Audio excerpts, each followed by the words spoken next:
हे पहा सुकेल बोंबील आहे आपले आणि असे बारीक तुकडे केलेले आहे मी आणि आपण असे चांगले तेलात चांगले परतून घ्यायचे आणि कोरडे करायचे कुरकुरीत मस्त चाकण्यासारखं। हे पहा असे कुरकुरीत झाले हे आणि परत त्याच्यात आहे ना आपण लसूण बारीक ठेचून घेतलेला जाडसर थोडासा हे पहा आणि असा टाकायचा त्याच्यात, त्याला पण मस्त परतून घ्यायचा।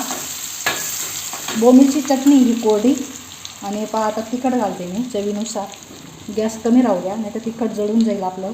आणि परत मीठ पण टाकून देते थोडंसं, हे पहा थोडंसं घालायचं कारण बोंबील खारट असता त्याच्यामुळे कमी घाला मीठ। हे पहा आपली बोंबीलची चटणी तयार आहे आता। हे पहा आता काढून घ्यायचे कोरडे बोंबील सगळे हे पहा। आणि तुम्हाला हे तेल आहे, हे तेलात आहे ना पोळी चुरून बी खाल्ली तरी छान लागतं तुम्हाला खायचं राहिलं तर।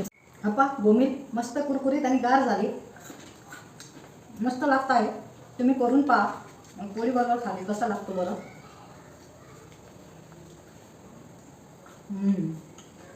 एकदम भारी चविष्ट आहे, या पटापटा खायला बनवून पहा, शेअर करा, सबस्क्राईब करा, कमेंट करायला विसरू नका। चला पटापट या पटापट।